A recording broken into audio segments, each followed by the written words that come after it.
नमस्कार, कैसे हैं आप लोग। उम्मीद करता हूं कि आप लोग बहुत बेहतर होंगे। जैसा कि आपको पता है कि एसएससी स्टेनो 2024 का आपका नोटिफिकेशन आउट हो चुका है। ये वीडियो आप सभी के लिए बहुत ज़्यादा हेल्पफुल होने वाला है। इस वीडियो में हम बात करने वाले हैं कि आपके लिए सेफ टारगेट स्कोर क्या रहेगा, आपको कितने नंबर का टारगेट लेके चलना है कैटेगरी वाइज, ताकि किसी भी कंडीशन में यहाँ पे आपका फाइनल सिलेक्शन हो सके। हम यहाँ पे बात कर रहे हैं फाइनल सिलेक्शन की, ना कि आपकी टियर 1 की कट ऑफ क्वालिफाई होने का।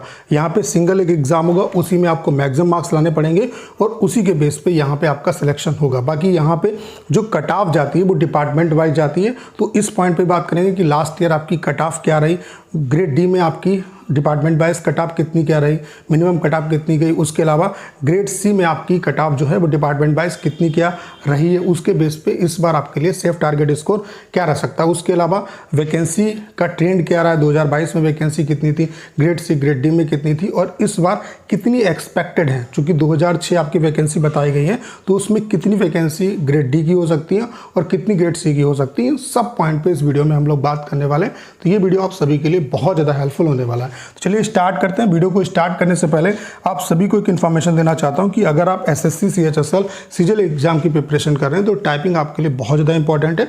और टाइपिंग ऐसे सॉफ्टवेयर पे प्रैक्टिस करो जिसका इंटरफेस बिल्कुल एसएससी सीएचएसएल सीजीएल जैसा हो। हमने आपके लिए कंप्लीट टाइपिंग का सॉफ्टवेयर बना दिया है जिसका इंटरफेस बिल्कुल एसएससी सीएचएसएल सीजीएल जैसा है। बाकी यहाँ पे हम आपको 250 पैसेज दे रहे हैं जो कि सीएचएसएल सीजीएल एग्जाम में आए हुए हैं। बाकी लेटेस्ट वाले जो पैसेज हैं वो बहुत जल्द यहाँ पे हम आपको प्रोवाइड करा देंगे। एक दिन का जो डेमो है वो आपका बिल्कुल फ्री है। मैं आप सभी से जरूर कहूँगा एक बार डेमो जो दीजिएगा। डेमो का लिंक डिस्क्रिप्शन और कमेंट बॉक्स में पिन किया हुआ है, वहाँ से आप डेमो दे सकते हैं। और अगर आप डेमो से सेटिस्फाई होते हैं तो अपना जो बेस्ट प्लान है वो परचेज कर सकते हैं। अब बात कर लेते हैं कि वैकेंसी का जो ट्रेंड है लास्ट ईयर क्या रहा और इस बार कितनी क्या वैकेंसी आपकी ग्रेड डी और ग्रेड सी में रह सकती है, उस पे बात कर लेते हैं। 2022 में अगर हम बात करें तो ओवरऑल आपकी 3960 वैकेंसी थी, जिसमें ग्रेड डी की आपकी 3571 वैकेंसी थी और ग्रेड सी की आपकी 389 वैकेंसी थी। हमेशा ग्रेड डी में यहाँ पे ज़्यादा वैकेंसी आती है। ग्रेड डी का जो आपका बेसिक पे होता है वो 2400 ग्रेड पे की ये जॉब होती है और ग्रेड सी जो है आपका ग्रेड सी की जो जॉब है ये आपकी 4200 ग्रेड पे की जॉब होती है। ठीक है, तो इतना आपका डिफरेंस हो जाता है ग्रेड सी और ग्रेड डी में। ठीक है, और यहाँ पे ग्रेड सी की वैकेंसी अमूमन आपकी कम रहती है। 2023 की अगर हम बात करें तो 1145 ग्रेड डी की वैकेंसी थी और 87 वैकेंसी ग्रेड सी की थी। बहुत कम वैकेंसी थी और ओवरऑल वैकेंसी जो थी वो 1232 थी। इस बार आप देख पा रहे होंगे कि वैकेंसी लास्ट ईयर की कंपेयर में ज़्यादा है, तो जाहिर सी बात है कि इसका इम्पैक्ट कट ऑफ पे पड़ेगा। बाकी कट ऑफ एग्ज़ाम के लेवल पे भी डिपेंड करती है कि एग्ज़ाम कितना डिफ़िकल्टी लेवल उसका होता है, तो डिफ़िकल्टी लेवल भी कट ऑफ को कहीं ना कहीं अफेक्ट करता है। ठीक है, 2024 की बात करें तो यहाँ पे 2006 वैकेंसी बताई गई हैं। ये अनुमान है, जो ट्रेंड्स दिख रहे हैं 2022-2023 के, उसके बेस पे हम कह सकते हैं कि यहाँ पे 1850 या 1800 प्लस वैकेंसी आपकी ग्रेड डी की होगी और इतनी वैकेंसी आपकी ग्रेड सी की रह सकती है। ठीक है, ग्रेड सी की वैकेंसी कम ही रहती है, तो उसी ट्रेंड के हिसाब से ये हमने एक्सपेक्टेशन लगाया कि इतनी वैकेंसी आपकी रह सकती है। बाकी लास्ट ईयर अगर हम कट ऑफ की बात करें तो कितनी क्या गई थी, तो आप ये देख सकते हैं फाइनल जो कट ऑफ है वो ग्रेड डी की, यहाँ पे क्या है कि डिपार्टमेंट वाइज आपकी कट ऑफ जाती है। ठीक है, तो यहाँ पे ये मिनिमम कट ऑफ थी ग्रेड डी की, तो आप देख सकते हैं यूआर की कट ऑफ, इसका जो पोस्ट कोड है वो D23 है। यूआर की कट ऑफ कितनी गई थी, 145.33। ओबीसी की कट ऑफ आपकी 144.15 गई थी। उसके अलावा ईडब्ल्यूएस की कट ऑफ आपकी 144 गई थी। उसके अलावा एससी की कट ऑफ 137 गई थी। एसटी की कट ऑफ आपकी 126 गई थी। उसके अलावा टारगेट स्कोर मैं इस वजह से आपको मतलब इस तरीके से बता रहा हूँ कि जब आप फाइनल कट ऑफ देखोगे तो फाइनल कट ऑफ में जो यूआर और ओबीसी और ईडब्ल्यूएस और एससी एसटी में बहुत ज़्यादा डिफरेंस नहीं रहता, 10 नंबर का मैक्सिमम डिफरेंस रहता है। तो उसके बेस पे मैं आपको टारगेट स्कोर यहाँ पे बता रहा हूँ। अगर इतना आप टारगेट लेके चलेंगे तो किसी भी कंडीशन में आपका सिलेक्शन हो जाएगा। बाकी जो टारगेट ग्रुप वगैरह चल रहे हैं जिसमें आपको गाइड किया जा रहा है कि इस समय आपको ये पढ़ना है, इस समय ये पढ़ना है, तो इन सबसे दूर रहो। एक अच्छा मॉक टेस्ट का प्लेटफॉर्म ढूंढो, उस पर मॉक टेस्ट दो अच्छे तरीके से। स्टेनो पे बहुत अच्छे तरीके से फोकस करना है और स्टेनो के लिए कोई आप मतलब जो है कोई अपने जो आसपास आपके अगर कोई सेंटर है तो उसको ज्वाइन करो। ऑनलाइन के चक्कर में आपको नहीं पढ़ना है, ऑनलाइन कोई आपको स्टेनो नहीं सिखा पाएगा। ठीक है, ये कुछ चीज़ें हैं जो मैं आपको बता रहा हूँ, बाकी कोई नहीं बताएगा। ठीक है, तो इसलिए अगर आप स्टेनो एग्जाम या एसएससी के किसी भी एग्जाम की प्रिपरेशन कर रहे हैं तो इस चैनल को सब्सक्राइब कर लीजिए, क्योंकि जेन्युइन इन्फॉर्मेशन आपको यहाँ पे मिलती है। अगर हम ग्रेड सी की बात करें तो यहाँ पे जैसा कि मैंने आपको बताया कि अलग अलग डिपार्टमेंट वाइज आपकी पोस्ट वाइज कट ऑफ जाती है। तो डिपार्टमेंट ऑफ रेवेन्यू की ये मैं यूआर की कट ऑफ बता रहा हूँ। ठीक है, क्योंकि यूआर की कट ऑफ मैक्सिमम ही रहती है। तो यहाँ पे यूआर की कट ऑफ इसमें 156 गई थी।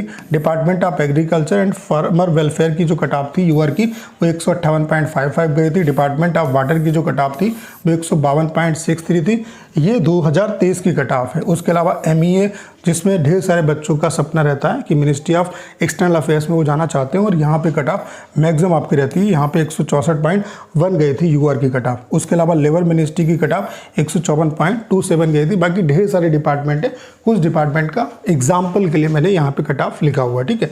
तो इन सब के बेस पे आपके लिए सेफ टारगेट स्कोर क्या रह सकता है। देखिए यहाँ पे हमने जो टारगेट स्कोर लिखा है वो ये मान के लिखा है कि अगर आप ग्रेड सी की कट ऑफ को क्वालिफाई करेंगे तो ग्रेड डी आपको इजीली मिल जाएगा। तो ओवरऑल हमने यहाँ पे कट ऑफ के लिए टारगेट स्कोर आपको बता रखा है, ठीक है। तो अगर आप इतना टारगेट लेके चलते हैं तो कोई ना कोई एक पोस्ट आपको जरूर मिल जाएगी। अगर आप यूआर कैटेगरी से हैं तो 155 प्लस का टारगेट लेके चलो, किसी भी कंडीशन में आपको कोई ना कोई पोस्ट मिल जाएगी। ओबीसी कैटेगरी से हैं 155 प्लस का टारगेट लेके चलो। ईडब्ल्यूएस कैटेगरी से हैं तो 155 प्लस का टारगेट लेके चलो। एससी कैटेगरी से हैं तो 145 या उससे ऊपर नंबर लाने का प्रयास करो। एसटी कैटेगरी से हैं तो 145 या उससे ऊपर नंबर लाने का प्रयास करो। तो इतना टारगेट स्कोर आपको लेके चलना है।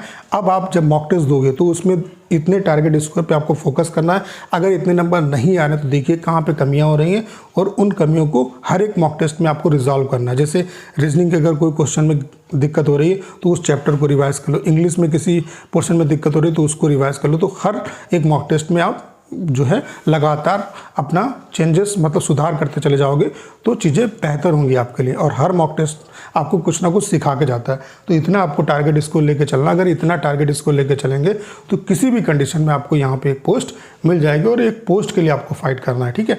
तो उम्मीद करता हूँ सारी जानकारी आप बहुत अच्छे तरीके से समझ पाओगे।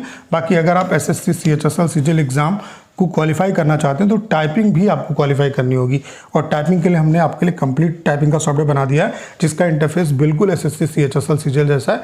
यहाँ पे हम आपको 250 पैसेज दे रहे हैं जो कि CHSL CGL एग्जाम में आए हुए हैं। बाकी जो लेटेस्ट वाले पैसेज हैं वो बहुत जल्द यहाँ पे हम आपको प्रोवाइड करा देंगे।